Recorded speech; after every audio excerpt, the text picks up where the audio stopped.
você tinha a perspectiva de ser professor e tudo mais, e você mencionou agora, você estava escrevendo uma publicação, Projeto e eu de passei um pouco pós-doc, por né? isso, eu já até comentei com você, de entender o mindset primeiro, que é o que você falou, você não necessariamente vai fazer como trabalho de vida o que você fez no doutorado.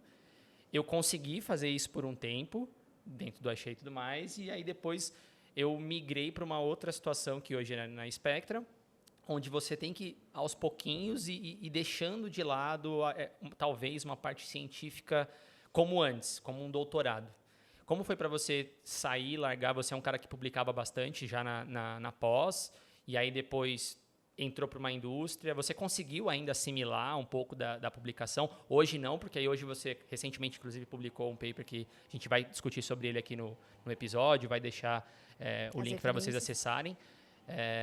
Como foi para você entender essa mudança de chave? Tipo, tá, então agora eu tenho que pagar minhas contas, mas eu vou trocar o lado científico que eu gostava de publicar, de gerar conhecimento, e talvez até então você não sabia, né, se ia acontecer ou não de gerar conhecimento dentro da indústria. Como é que como é que foi essa transição para você? Eu acho que foi uma transição difícil. A verdade é que eu acho que eu saí da academia para ir para o Axê, tendo quase certeza de que eu ia voltar para a academia muito rápido, assim. Então, para mim, aquilo era uma fase de transição. Então, a princípio, eu pensei, eu vou abrir mão disso que eu sei que é a ciência que eu gosto de fazer, dessa maneira comprometida simplesmente com conhecimento, e tá tudo bem. Então, acho que eu não vivi uma crise, porque, de repente, eu descobri também, primeiro que eu achei pessoas que pensavam similares, não achei, né? A Maria já estava lá, já estava galgando esse espaço há muito tempo. E então eu tinha interlocutores que falavam a minha língua também da academia, dentro da indústria, isso ajudou muito. Então acho que eu não vivi uma crise assim de eu vou sentir muita falta da academia de fazer pesquisa, etc. Porque de repente eu percebi que aquilo, no fim das contas, eram muitas pesquisas acontecendo em paralelo e tinha muita pergunta interessante para se responder, tinha muitos caminhos para serem trilhados, assim. Então acho que isso foi me suprindo de alguma forma.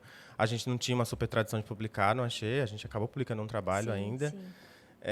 Eu acho que o outro lado que me ajudou muito é que eu também vim de um laboratório, de uma orientadora que, felizmente, também ela não tinha essa obsessão da publicação pela publicação. Assim, a gente publicava aquilo que era de fato relevante, importante, com muito Sim, cuidado, com muito critério. não era a quantidade, era a qualidade do que se publicava, né? Sim, então eu acho que eu me beneficiei de, na minha formação, ter aprendido a não me deixar iludir por essa coisa de números, de fator de impacto, de fator H e etc. Então isso me ajudou muito na minha vida até hoje, porque eu também, inclusive hoje na LASA, essa é a nossa ideia, a gente publica aquilo que é importante, a gente não vai publicar por publicar.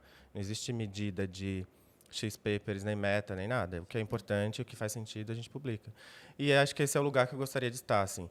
E olhando para trás, talvez hoje eu teria dificuldade de sobreviver na academia sob uma pressão Que de legal. você mede o quão produtivo você é por quanto que você A publica. Assim. produtividade é paper, né? E fator de impacto e tudo mais. Eu acho que isso hoje me causaria uma dor que eu não abriria mão do que eu acredito. Eu não acho que eu ia entrar no jogo de publicar por publicar. E eu não sei o quanto que isso me faria sobreviver assim no meio acadêmico. Porque também tem o outro lado. Para fazer pesquisa, você precisa de financiamento. Sim. E o financiamento é dado para aqueles que são taxados como mais produtivos. Sim. Enfim, não necessariamente o peso do valor da tua pergunta científica está lá, mas ele não é uma coisa suficiente assim para se dizer. E o tipo de ciência, né, que você tá, a área de ciência que você tá pode ser uma área que tenha um fator de impacto muito maior do que outro, mas não deixa de ser melhor ou pior, exato, né? Exato. E isso acontece bastante.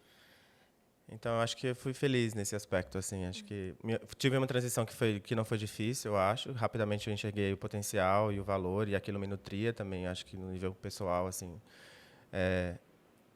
E, ao mesmo tempo, aconteceu de um jeito que hoje eu acho que estou confortável, sabe? O trabalho é interessante, o que é interessante a gente publica, e a publicação é uma coisa que está lá, é um artefato, é disso que a gente... É isso que a gente usa como base para qualquer coisa que a gente escreve, né? Tem um método robusto por trás disso, tem uma revisão por pares, é bom fazer isso. Mas acho que tem outras coisas também, não é só sobre publicar. Bom, acho que a gente falou de muitas coisas, né? E eu acho que para a gente encerrar essa questão da formação e da comparação e com academia e indústria, eu acho legal a gente deixar alguns pontos, assim. Então, por exemplo, a academia ela é uma ótima preparação para você encarar o mercado de trabalho, apesar de não te preparar para a parte corporativa da coisa, né?